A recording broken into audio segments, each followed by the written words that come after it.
Alhamdulillahi Rabbil Alamin. Hamdan katsiran thayyiban wa mubarakan fih kama yuhibbu Rabbuna wa yarda. Wa ashhadu an la ilaha illallah wa ashhadu anna Muhammadan abduhu wa rasuluhu la nabiyya ba'dah. Allahumma salli ala Muhammad wa sallim wa radiyallahu ta'ala an kulli sahabati rasulillahi ajma'in. Faya ayyuhan nas usikum wa iyaya bittaqwallah faqad fazal muttaqun. Kama qala ta'ala inna lil muttaqina mafaza wa kama amarona ya ayyuhalladzina amanu taqullaha haqqa tuqatih wa la tamutunna illa wa antum muslimun. Amma ba'd. Hadirin kaum muslimin sidang sholat Jumat yang dicintai dan disayangi oleh Allah Subhanahu wa ta'ala. Betapa beruntungnya kita detik ini masih diberikan oleh Allah Subhanahu wa ta'ala keistimewaan. Kita dipilih oleh Allah Subhanahu wa ta'ala untuk diberikan anugerah yang sangat agung di hari yang agung ini, di hari Jumat, yaitu anugerah berupa keridhaan Allah, insya Allah. Dengan apa? Dengan kita ridho dengan syariat Allah, melaksanakan kewajiban kita siang hari ini, dan ridho untuk bisa betul-betul menjalaninya dengan sepenuh hati, dengan sungguh-sungguh, dengan serius, dengan rasa syukur. Kita sambut undangan dari Yang Maha Mulia di hari yang mulia, di tempat yang mulia, untuk melakukan amalan mulia sekarang ini dengan rasa syukur yang sejati. Dan kalau kita betul-betul menyambut anugerah besar Allah dengan rasa syukur yang sejati, maka tidak pantas dan tidak elok rasanya kalau kita sudah berada di sini, di tempat yang mulia ini, tapi kita gunakan menit-menit yang tidak banyak ini hanya untuk numpang tidur atau numpang istirahat. Terlalu tidak bersyukur namanya. Hadirin kaum muslimin yang dimuliakan Allah SWT, terlebih siang hari ini Allah juga memberikan hidangan yang paling lezat di muka bumi, yaitu hidangan berupa hidayah, hidangan berupa rahmat, ampunan, pahala, dan semua itu kita butuhkan. Dan insya Allah hidangan lezat kita siang hari ini berhubungan dengan fenomena yang belakangan ini makin bikin orang itu panik dan khawatir, yaitu tentang semakin mewabahnya virus corona di berbagai belahan dunia. Hadirin kaum muslimin yang dimuliakan oleh Allah Subhanahu wa ta'ala, ketika kita melihat dan menyaksikan fenomenanya begitu luar biasa, orang melakukan ras karena panik, antri, berebutan beli masker, beli makanan pokok, ya, dan macam-macam orang melakukan cara. Maka kalau itu masih berada dalam tataran yang wajar, nggak ada masalah, tidak mencederai keimanan. Tapi kalau kita betul-betul ingin dicatat sebagai orang-orang yang beriman dengan sebenarnya, kita harus merespon dan menyikapi musibah ini dengan cara yang benar, dengan cara yang betul-betul mengikuti tuntunan Allah dan Rasulnya. Pertanyaannya, sudahkah kita melakukan itu? Tausiah sudah berseliweran di berbagai grup-grup WA bagaimana kita menyikapi virus corona ini. Para asatis, para kiai juga banyak memberikan pesan-pesan melalui ceramah-ceramahnya di mimbar-mimbar Jumat maupun di YouTube. Persoalannya adalah lagi-lagi pertanyaan yang harus sama-sama kita ajukan kepada diri kita sendiri, termasuk saya. Sudahkah kita mengamalkan apa yang dituntunkan oleh Allah dan Rasulnya ketika berhadapan dengan musibah besar ini? Mari sama-sama kita simak rumus 4Y. 4Y, catat baik-baik, ingat baik-baik. karena ini masing-masing rumus juga ada amalannya. Secara singkat, ketika kita melihat, menyaksikan, mengetahui, apalagi mengalami, maka rumus yang pertama adalah yang pertama adalah yakin bahwa kejadian ini, musibah ini adalah merupakan bagian dari kehendak Allah. Ma asaba min musibatin illa biiznillah, kata Allah. Tidak ada satupun peristiwa yang terjadi di muka bumi ini melainkan dia adalah bagian dari kehendak Allah. Harus yakin ke situ dulu. Kita nggak bisa melompati keyakinan dasar ini ketika kita ngomongin tentang virus corona. Kita ngomonginnya tentang hal-hal yang sifatnya fenomena aja. Oh, ini penyebabnya adalah karena dari kota Wuhan terus menyebar ke sini. Penyebabnya adalah karena dari binatang liar, dari kelelawar. Enggak itu dulu. Nomor satu, keyakinan kita adalah ini dari Allah, udah. Itu. Sehingga kita nggak akan larut dengan sensasi-sensasinya, dengan kekhawatiran-kekhawatirannya. Dan kalau kita yakin ini datangnya dari Allah, maka amalannya adalah apa? Amalannya adalah kita menempuh apa yang diperintahkan oleh Allah buat kita ketika kita mendapatkan musibah, yaitu apa? Alladzina idza asobathum musibah qalu inna lillahi wa inna ilaihi raji'un. Yuk, tengok sudah sejauh mana kita mengamalkan perintah Allah ini, mengucapkan kalimat istirja, inna lillahi wa inna ilaihi raji'un. Dan ini bukan kalimat yang selama ini kita pahami hanya digunakan untuk satu musibah, yaitu musibah kematian. Ketika kita mendapatkan musibah sekecil apapun, standar penyikapan seorang mukmin adalah mengucapkan kalimat ini, innalillahi wa inna ilaihi raji'un. Jangan nyari masker dulu, jangan beli ini, itu dulu, innalillahi wa inna ilaihi raji'un. Baik itu menimpa kita secara langsung, ya, maupun tidak, kita mendengar beritanya, innalillahi. Misalnya kita dengar berita, wah, statistik bertambah, ternyata di Bekasi bertambah lagi jadi sekian. Udah respon, innalillahi wa inna ilaihi raji'un. Jangan, wih, wah, enggak. Seorang beriman itu betul-betul dia mempunyai keunikan batin. Dan memang contohnya dari Rasulullah begitu. Ketika kita berhadapan dengan musibah, respon, innalillahi wa inna ilaihi raji'un. Suatu ketika Rasulullah SAW ingin melakukan sebuah perjalanan dan ketika ingin mengenakan sepatunya, tiba-tiba putus sepatunya. Dan kemudian beliau langsung teriak spontan, innalillahi wa inna ilaihi raji'un. Putus. Kemudian Aisyah yang melihat beliau, mendengar beliau mengucapkan itu, langsung merespon, ya Rasulullah, apakah hanya gara-gara masalah yang sekecil itu kita juga harus mengucapkan kalimat innalillahi? Apa kata beliau? Itulah hebatnya orang-orang beriman. Dia selalu bersandar kepada Allah dalam semua keadaan, dalam setiap peristiwa, baik yang dianggap kecil maupun yang dianggap besar. Nah, buat kita amalannya adalah bagaimana kita harus membiasakan mengucapkan kalimat itu. Yang kedua, yakin bahwa musibah ini kalaupun terjadi, baik menimpa kita secara langsung ataupun tidak langsung, menimpa bangsa kita, menimpa kaum muslimin di seluruh dunia yang dampaknya luar biasa, kerugiannya sampai ratusan triliun. Ya, bayangin di kota suci Mekah dan Madinah itu sepi, kesian. Ribuan pedagang kehilangan penghasilan rutinnya. Itu bisa kebayang, kita bisa hitung statistik ekonomi, kerugian ekonominya. Maka apapun kejadiannya, yang kedua, yakin bahwa itu terjadi penyebabnya adalah karena perbuatan dosa-dosa kita manusia. Artinya kalau Allah kirimkan musibah ini, artinya adalah kita banyak melakukan dosa. Kata Allah Subhanahu wa taala, ma asobaka min hasanatin faminallah wa ma asobaka min sayyi'atin famin nafsik.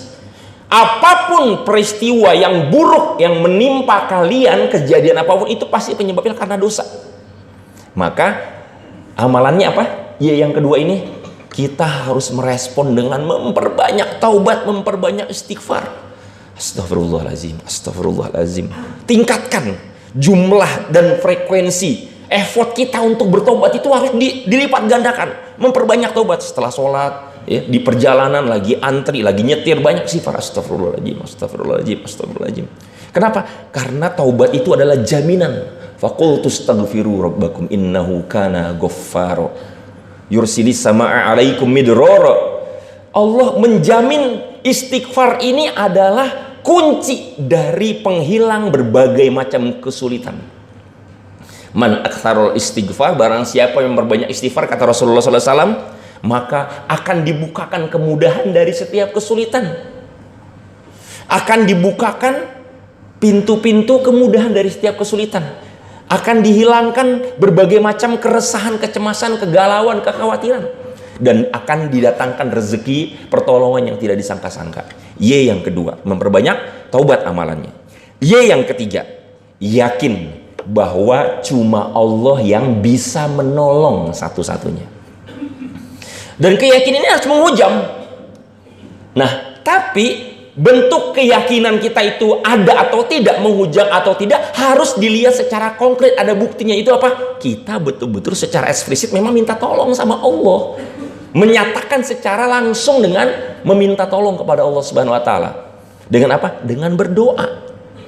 Mari sama-sama kita tanya diri kita masing-masing, sudahkah kita berdoa untuk minta tolong kepada Allah dari musibah ini? Baik ini yang tidak terkena secara langsung maupun yang terkena, ada doanya yang diajarkan oleh Rasulullah SAW. Secara umum, doa yang bisa kita baca misalnya adalah Allahumma inni a'udzubika minal barosi wal dzudami wal jununi wa min sayyi'il asqami. Sudah apa belum? Kalau kita belum pernah menghafal, belum sering merutinkan baca ini, berarti kita nggak ada kesungguhan, nggak yakin bahwa Allah pasti menolong. Kenapa? Karena kita sendiri nggak ada effort untuk ngapalin dan mengamalkan doa itu. Atau kalau mau ambil versi yang pendek, kata para ulama, boleh membaca Allahumma inni a'udzubika min sayyi'il asqam. Ya Allah, aku berlindung kepadamu dari penyakit yang mematikan, keburukan penyakit yang sangat mematikan, yang buruk.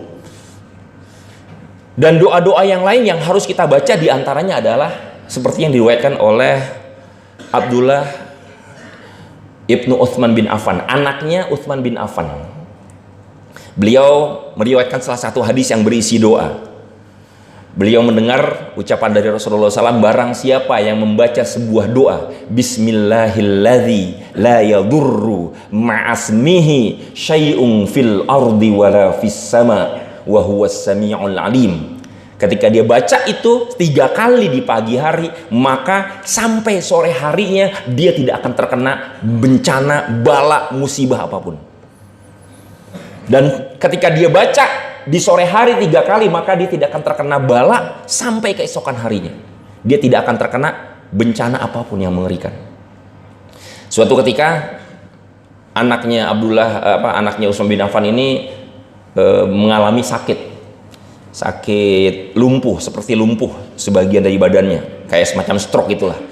Dan kemudian teman-temannya dia yang pernah mendengar riwayat hadis ini langsung dari dia nanya, wahai, namanya Aban ya, anaknya Utsman bin Affan ini, kan engkau meriwayatkan hadis tentang tidak akan tertimpa bala penyakit kalau kita membaca doa itu. Terus kemudian anaknya Utsman bin Affan ini bilang, namanya Aban, aku tidak berdusta, demi Allah itu hadis yang benar-benar didengar, tidak berdusta. Cuma ketika aku mengalami penyakit ini, aku dalam keadaan marah sehingga aku lupa membaca doa itu. Bayangin, lupa aja begitu, apalagi nggak sengaja dibiasain kita nggak baca doa itu. Dan ini ada di dalam zikir pagi dan zikir sore. Kemudian ada doa lagi yang juga kita harus amalkan dari konsekuensi dari Y yang ketiga ini.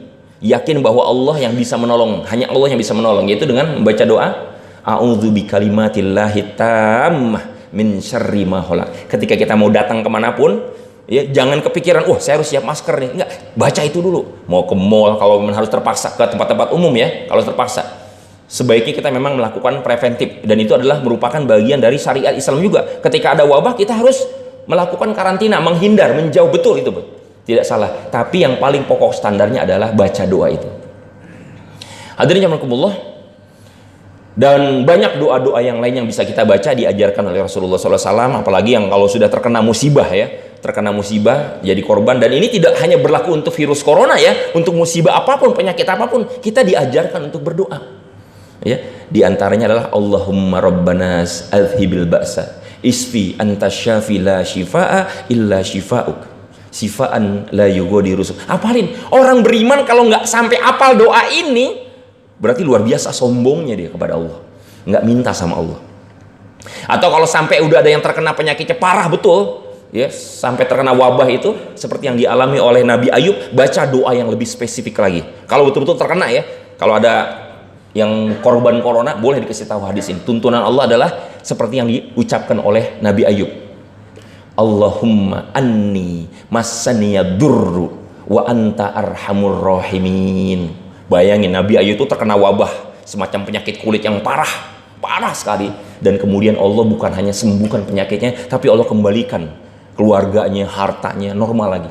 Itulah keajaiban doa. Dan yang terakhir, yang ketiga adalah yakin. Yang keempat adalah yakin bahwa pasti peristiwa ini mengandung banyak hikmah dan kebaikan.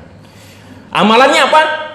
Kalau peristiwa ini betul-betul membawa kebaikan, sebagaimana yang dikatakan oleh Allah, tidak ada kejadian musibah yang berat seperti yang sekarang terjadi. Kerusakan ini bagian dari kerusakan di muka bumi. Zaharul fasadu fil barri wal bahr bima kasabat aydin nas liyudhiqahum ba'dul ladzi amilu la'allahum yarji'un. Di antara hikmah terpenting adalah kita harus kembali kepada Allah. Apa amalannya? Yaitu dengan meningkatkan ketakwaan kita, meningkatkan ibadah kita.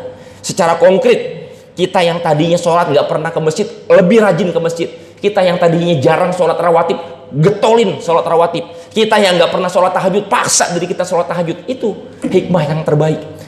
Ini membuat kita menjadi kembali kepada Allah, kembali meningkatkan ketaatan kepada Allah Subhanahu wa Ta'ala. Inilah 4 yakin yang harus kita terapkan sebagai sebuah bentuk respon terbaik kalau kita ingin ditolong oleh Allah Subhanahu wa Ta'ala.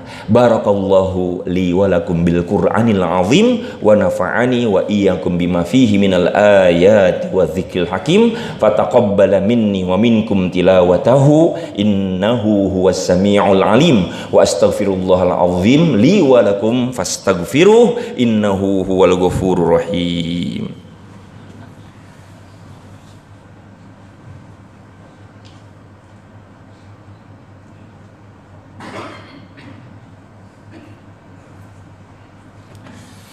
Alhamdulillahirabbil alamin alladzi hadana li hadza wa ma kunna linahtadiya laula an hadanallah wa asyhadu an la ilaha illallah wa asyhadu anna muhammadan abduhu wa rasuluhu la nabiyya ba'dah. Faqala Allah ta'ala fi kitabihil karim a'udzu billahi samiil alim minasyaitonir rajim innallaha wa malaikatahu yusholluna 'alan nabi ya ayyuhalladzina amanu sallu alaihi wa sallimu taslima. Amma ba'd. Izinkan di khutbah yang kedua ini kita menyempurnakan renungan kita tentang bagaimana sikap sebagai seorang mukmin. Bagaimana merespon musibah, khususnya musibah corona. Ternyata diantaranya adalah dengan memperbanyak sedekah. 4Y dan 1S, sedekah. Kenapa? Karena Rasulullah SAW menyebutkan keajaiban sedekah itu, diantaranya adalah sedekah tidak akan pernah didahului, tidak akan pernah disalib oleh musibah. Musibah akan nyingkir kalau kita memperbanyak sedekah. Bahkan orang yang sudah terkena dengan musibah sekalipun itu bisa sembuh. Ya. Kata Rasulullah, sembuhkanlah, obatilah amrowakum, orang-orang yang sakit di antara kalian dengan apa? Bisodako, dengan sedekah. Ya, jadi tingkatkan. Ya, kita yang belum, apalagi yang belum pernah atau jarang sedekah. Ya, jarang sedekah, lakukan sedekah. Yang sudah sering, tingkatkan lagi, tambah lagi. Karena itu akan menjadi salah satu pelindung kita dari berbagai musibah. Mudah-mudahan Allah betul-betul menolong kita, menyelamatkan kita dan keluarga kita, menyelamatkan bangsa kita, menyelamatkan seluruh kaum muslimin. Ya, dan yang paling penting adalah memberikan kita hikmah, sadar dengan musibah ini bahwa kita harus kembali meningkatkan ketakwaan dan ketaatan. Kenapa? Kalau tidak, Allah akan kirim azab yang lebih mengerikan. Dan kita minta kepada Allah secara langsung. Allahumma ighfir lil muslimina wal muslimat wal mu'minina wal mu'minat al-ahya'i minhum wal amwat innaka sami'un qaribun mujibu da'wat. Allahumma rabbana zalamna anfusana wa illam taghfir lana wa tarhamna lanakunanna minal khasirin Allahumma rabbana ighfir lana wa liwalidina warhamhum kama rabbawna sigara Allahumma rabbana inna na'udzubika minal barasi wa na'udzubika minal dzudami wa na'udzubika minal jununi wa na'udzubika min sayyi'il asqami Allahumma rabbana ya hayyu ya qayyum ya badi'as samawati wal ard ya dzal jalali wal ikram birahmatika nastaghits aslih lana sya'nana kullah wa la takilna ila anfusina tarfata ain wa la ila ahadin min khalqik Allahumma rabbana atina fid dunya hasanah wa fil akhirati hasanah wa qina adzabannar wa sallallahu ala Muhammadin wa ala alihi wasallim subhana rabbika rabbil izzati amma yasifun wa salamun alal mursalin walhamdulillahi rabbil alamin. Ibadallah, innallaha ya'muru bil 'adli wal ihsan wa ita'i dzil qurba wa yanha 'anil fahsya'i wal munkari wal baghi ya'izukum la'allakum tadhakkarun wa la dzikrullahi akbar. Aqimussalah.